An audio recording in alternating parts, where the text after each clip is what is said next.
Star Citizen is vast and beautiful, technically impressive, and has such a massive scope of ideas and themes, all just boiling around in this somewhat lumbering, megalithic conglomerate of code and design. It skirts the very edge of the unknown and pushes out into the inky black, striving for purchase on something new, something previously unreachable.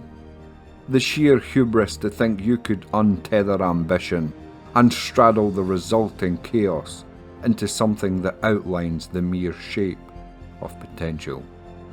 Red, I hear you say. Have you been at the med pens again, good sir? There's no point. From the glowing discs of distant galaxies down to the littlest back alley noodle stalls, if there's one thing that remains consistent, one thing that captured me, and likely many of us, into this love-hate relationship, it's got to be how when you buy something it takes you back to that first tab on the terminal. Oh my god. No, wait, it's that you can't just hold delete to erase your last message in the chat, locking you out from ship controls. Fuck. Or is it? No, wait. No. In fact, sorry, I'll stop. What it really is the absolutely staggering attention to detail. And that's going to be the focus of this video. All those tiny little details that most of us just walk by every day, and likely miss or take for granted. This was supposed to be Things You Didn't Know About Star Citizen Episode 5, which is the series that got this channel started. But about 2 episodes ago, we were already scraping the barrel. And 1 episode ago, we were just like sucking the fumes out of the wood for nourishment. If we had done another one, we'd literally just be chopping up the barrel and burning it for warmth in the frozen wasteland between stars. So there are a few things like that mixed in with this video as well, just random stuff you might not have known. Stupid stuff, like, did you know that some of these outposts have a landing pad you can rearm, repair and refuel at? Maybe you did, maybe you didn't. Maybe I'm just dumb for not realising that sooner. That's a pretty common occurrence, no worries, you get used to it. I swear this works. I have seen this working with my own eyes, sometimes. Anyways, as usual, if we find something you didn't already know, leave a like and possibly subscribe, etc. And if you knew everything in this video, which is impossible, then you should leave a like and possibly subscribe, etc. But also leave an 07 in the chat. And just know, if you know everything in this video, then you'd be me. And this is me at this point. Where we're going, we will need eyes to see. I'll see every 07 in the chat as a desperate cry for help. Good luck, fuckers. First up, we're at Pyro Jump Station. What you want to do is come here just before the clinic and run this way and jump right here. Now, this is a nightmare to pull off and you might have to try it multiple times, but it does work eventually. Up here we have this little big guy who's just sitting here, watching you. Not creepy at all. Pretty cool little Easter egg though. I think we should call him Uncle Porkchop, after the guy who, as far as I'm aware, originally found him.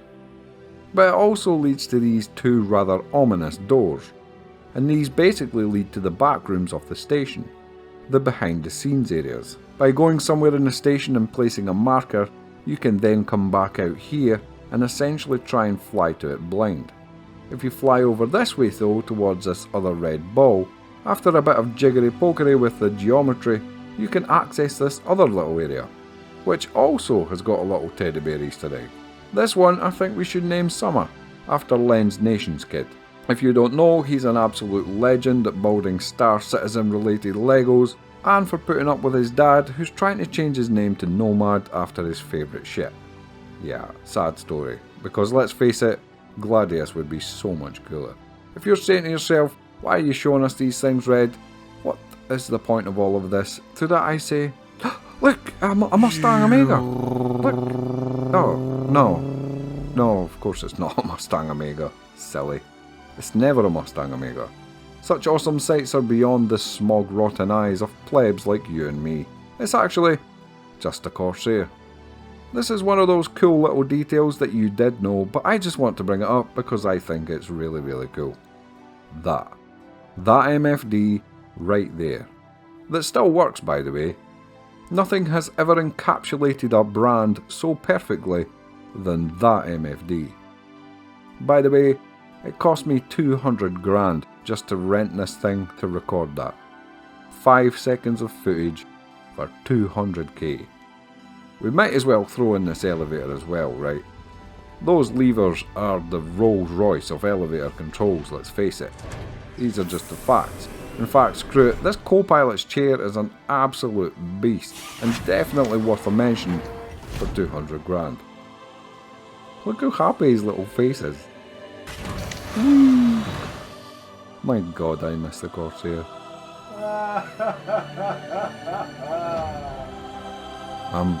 I'm sorry, Stephen. Truly. While we're on Drake, let's mention these little guys on the side of the cutter.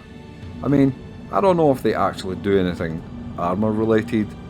I could have maybe tested that for you guys, but like, listen, I'm not made of time, okay? But best we keep the bar for expectations pretty low around here.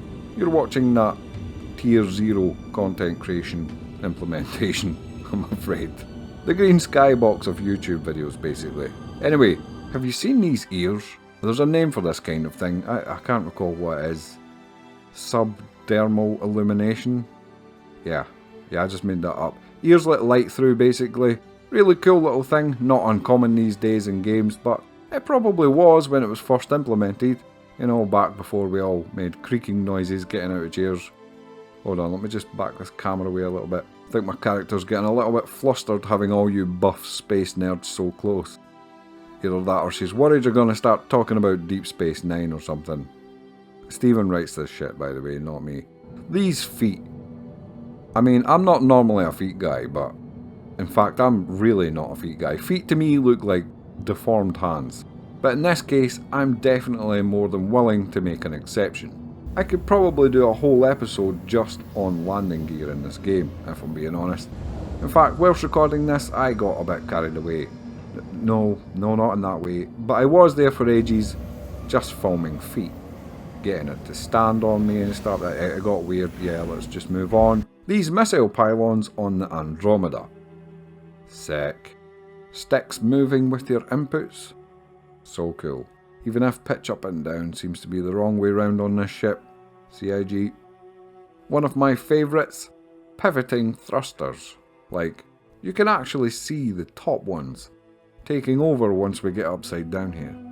That's just crazy. The bending of light through these reflex scopes. The scale of these giant guns when presented in stores. This whole ship. Yes. That's a Mako. Like, if you want to throw hands about it, like, I'm available for Mario Kart PvP anytime. So, bring it. This armour slot allows your Mobiglass to project through it. This guy's training regime. He never stops. Dude's abs could take your eyes out, I swear to God. Cousin Crows, just in general. This model of the C2.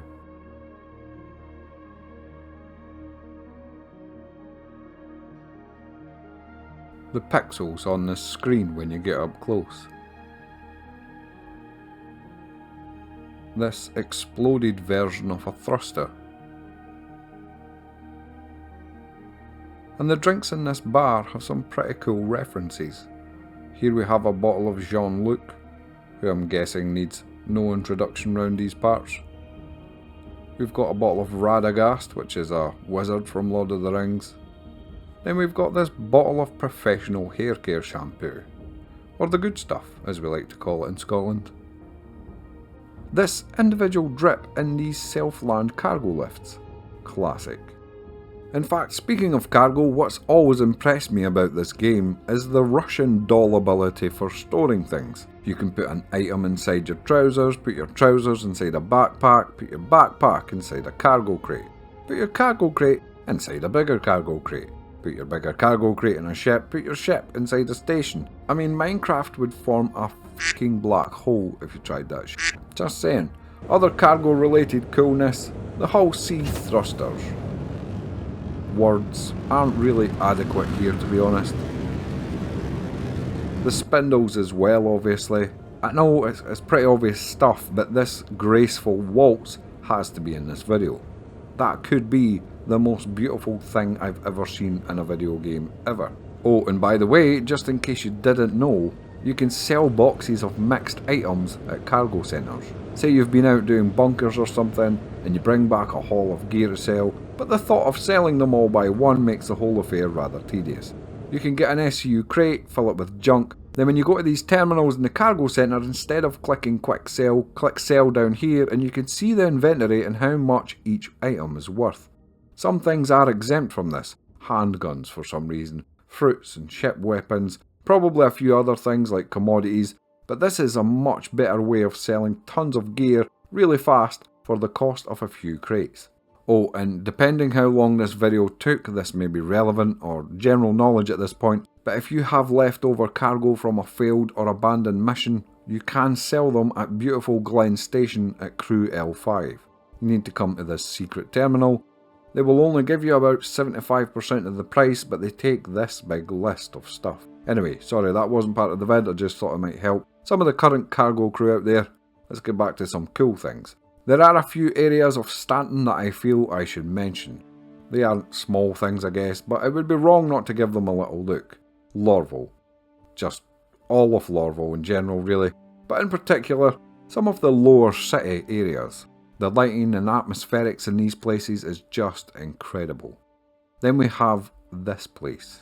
My hope is that if we have any refineries or other industrial locations in Pyro, we get more unique variants of things like this. Not something I've heard about though, maybe it just doesn't make sense for somewhere like Pyro. I'm not sure, but one can hope. Also, this guy up the stairs has a rather strange medal I've not seen anywhere else. It says New Austin Finisher, which could just be a dev really wanting a new move for a WWE game, or more likely, it's a reference to the city of New Austin and the Terra system. The only things I could find out about that city that would make sense here is that it was the location of the Sataball organisation, so it could be that. But it was also an important location for the mining guild, and we're in a mining facility, so who knows? Maybe he just ate a really big taco or something. It's impossible to tell. Grim Hex is another one of those places that just exudes a certain presence. Love the lighting in this place, and these lower levels where everything's just caving in and half collapsed. The sound of rubble falling now and then as if the place could just come in at any time. Very cool stuff. Anywhere in the game that there's a light behind giant fans and foggy rooms seems to tug on my eyeballs in all the right ways for some reason. There's also a cool little detail, and it gets alluded to in some of the posters and stuff on the walls, but the old name for this place used to be Green Imperial Housing Exchange, which is now abbreviated to Grim Hex. And again, another little layer of the onion that is Star Citizen falls away. If you travel out to the Pyro jump gate to this location with the really cool bored rocks, there's this little effect on your ship hull as you fly around. It's barely noticeable, but you can see little deflections every now and again against your hull from the surrounding debris. If you hold a Coda pistol and look down the barrel, you can still see the round in the chamber, and also you can start to form a premonition about the day your partner sees the monetary figure on your total spent page on the RSI web store. Nothing to worry about, of course. I'm just looking after these ships for an org. I didn't pay for them, obviously. I keep them because I'm the fleet logistics officer.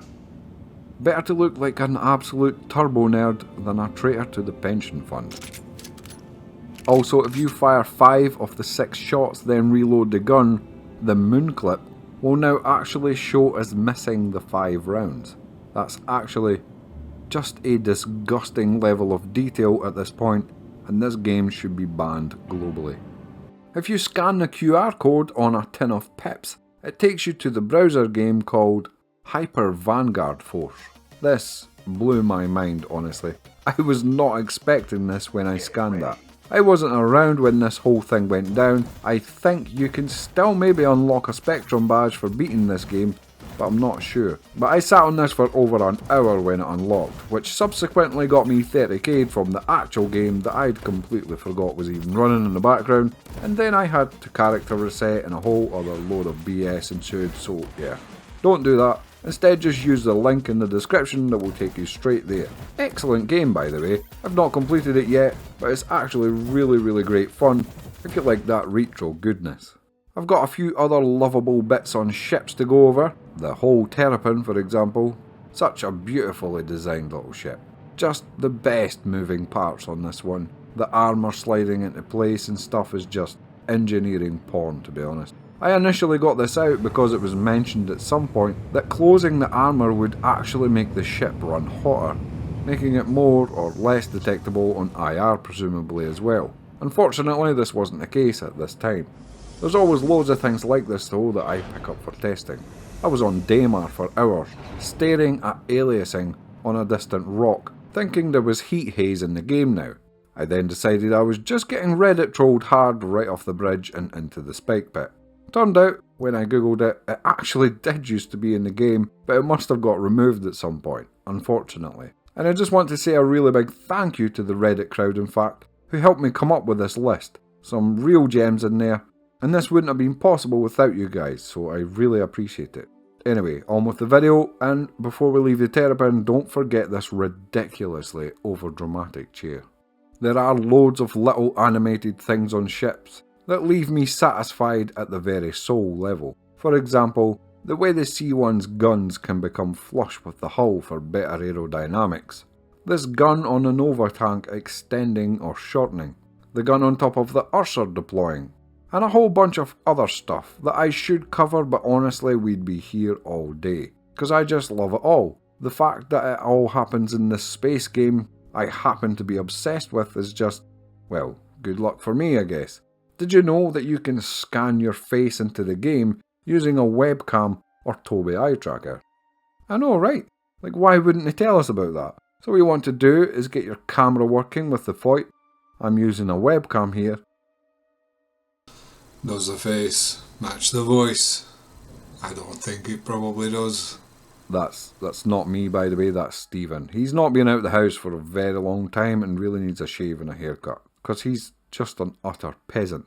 Anyway, you can set that up with adjusting a few settings in this tab over here. Just select your device and enable and calibrate it basically. Then go over to your character, select male or female, and press spacebar to activate the tracking function in the bottom left. Then quit out and go back in, and it will give you this bald cretin with no eyebrows that looks absolutely nothing like you at all. I've went and added some hair and stuff to this one to see if things got better, but somehow I've ended up with Peter Dinklage on ecstasy. I think I maybe now know why they never announced this feature. I do still think it's cool though. Next up, we're capturing NPCs and keeping them in our hangar. Both Uncle Porkchop and PC101 have lots to answer for here, as they are definitely the main inspiration for this sort of behaviour. I'll leave a link to their channels below, where you can learn much more about the places you can infiltrate and how to do it. For this example, we're going to be using Area 18. You come here at the spaceport, and you can just push your way in here like so. Then, if you head over in this direction, eventually you'll hit the tram station. Now you can start finding your way around using what you know of the layout, or you could come here first on the inside and mark it on the map. To grab somebody, just open your hatch and swallow them up. A lot of these guys seem to be invincible, so you don't need to worry about hurting them. And then just leave the same way you came in pretty much. When you get home, you can now use a box to push these guys around and out into your hangar sides. I would recommend not grabbing a security guy next time though, because he just sort of stands there on guard. Another NPC might walk around and use chairs and stuff, which would be a lot better. Let me know how you get on with this one. I only had time to grab this one guy, but it would be cool to see someone with a bustling hangar and loads going on. And I'm also now interested to see if they'd walk out into the main floor and get deleted, or jam up your cargo elevator. Actually, maybe this was a terrible idea. Okay, at the very least you can get them to walk around your ship, and make things feel a lot more alive and interesting. And storing your ship doesn't delete them, so happy days. If you go to one of the icy planets or moons, I'm on Microtech I think, and stand outside, you start to notice frost building up on your armour. It's a really cool effect and it looks incredible, especially when you go back aboard your ship and it slowly thaws away. But if you're outside and running around, the direction of the wind, or perhaps the direction of travel, can determine which side of your armour is more covered with frost. This is the crazy little details that this video is about. There's absolutely no need to go to that length, but this is Star Citizen, where the why is irrelevant and only the why not remains. What is this, Stephen? What's that from? Did you make that up? Like that was pretty cringe, bro, honestly. Nah, you took it too far, dude. These windows in the trams, if you look closely, you'll see they're all pretty grubby looking. But if you turn on a flashlight, you can see the actual texture used, and each one appears to be different. These building interiors that were added a while back, they look pretty basic when you're up this close, but they actually really help fill out buildings and give them a depth that normal 2D images just couldn't manage. Like, this was actually somebody's job. Make 3D interiors for an entire freaking solar system. And honestly, this list just goes on and on. There's this chessboard, which lets everyone know you have aspirations in the slave trade. This terminal tracking flights that just doesn't ever seem to loop. These fire extinguishers on the cutlass that are legitimate salvage apparently. And there were other things that I really wanted and tried to add but just couldn't get the footage. Like the fact that you can see other people, QT across the sky from the surface like a shooting star. Or the A2 Bombay reloading would have been cool. But my 5 alternate accounts that I use for begging in the chat seems to have been reported for harassment. The glass freezing over in the mole when you're out mining in a blizzard. Or the fact that you can still see other people moving around in their ships when you're both quantum jumping at the same time. So for that I apologise. But as of the time of writing, I still can't actually get into my personal hangar. Never mind age a vulture for a month, so we can see how scratched up his windshield gets. The best I got was this cutty I found at an outpost, which was slightly aged. Also notice there's a nice heat blur effect around the hot engines. There was another few things on my list, such as you can stick incapacitated people in these medical drop-offs, and press a button and they just wake up in hospital. That's a fantastic quality of life feature right there. There are 3 moons in Stanton with a breathable atmosphere. And yes, I tried them all. Yela, Euterpe, and Calliope. Calliope, nailed it. Were survivable without a helmet on. Although, to be honest, a few of them were probably bugged because the temperature was so low on one it would have flash frozen my face off, and the pressure was so high on another there should have been some sort of total recall scenario. Some of the alien cockpits are just insane. Systems activating. In particular, the Talon and the Prowler. The Siulan really needs a shout here as well, I think. Some of the inner workings of this thing are very satisfying. It also has a button that switches the cockpit colour as well. I never knew about this at all. It's up here in the cockpit room. See how there's 3 buttons around the outside as well? These change the lights in the cabin, but they also change the lights up here. Pretty cool, right? And this kind of leads on to what is my most favourite detail in the game. Now, I'm a simple man, and I like simple things. But to be honest, just being able to turn lights on and off on ships is where it's at for me for some reason.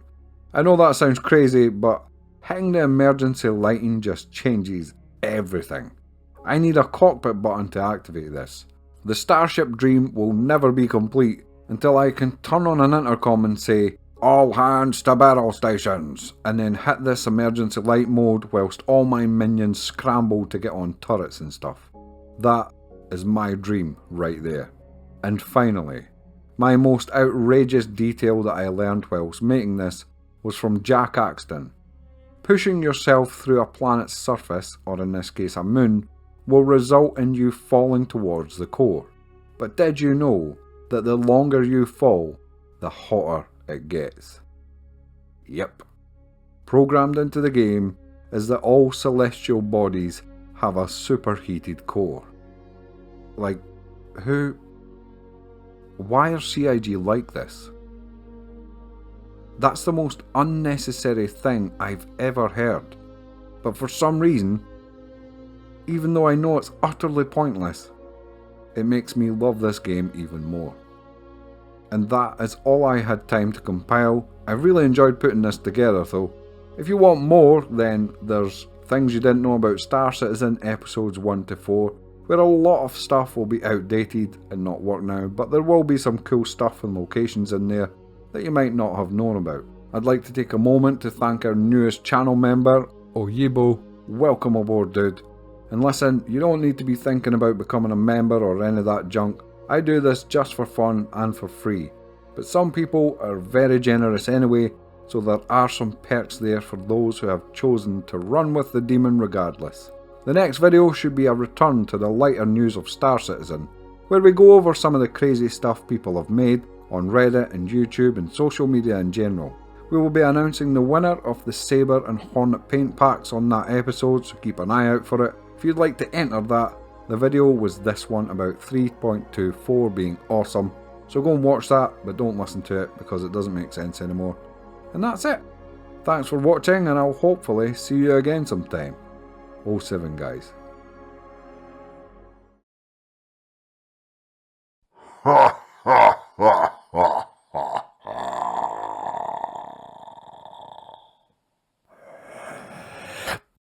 Subscribe, bitch.